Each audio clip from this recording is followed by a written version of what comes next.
In this video, I'm going to show you how you can use the new sub-item functionality on your document using GetSign on Monday.com. So let's dive in and see how it works. First of all, you can see this is my contract board, where there are some features with their respective columns. This is the main item. Inside here, you can see I have divided the main item into sub-items. If you're uploading a document file, you can use this feature. To do this, go to your GetSign file and go to the settings. After clicking on Edit, it will redirect you to this page, where you can edit all the content inside your document. You'll notice a new option here, Add Sub-Item.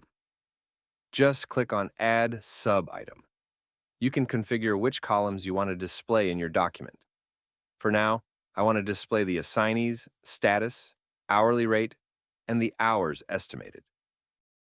I can also configure other settings, just like in the main editor. Maybe I want to display the sum and the currency icon here. Once I've made my selections, I just click on Save.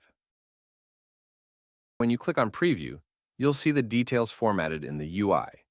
If everything looks good and you don't need to edit further, you can simply click Set Template. If you do need to make changes, just click Edit, and it will redirect you back to the main base again. Right now, I'm clicking on Set Template. After saving the template, everything is done, and it will redirect you to the GetSign editor. Finally, just click Save one last time. After saving, everything is set.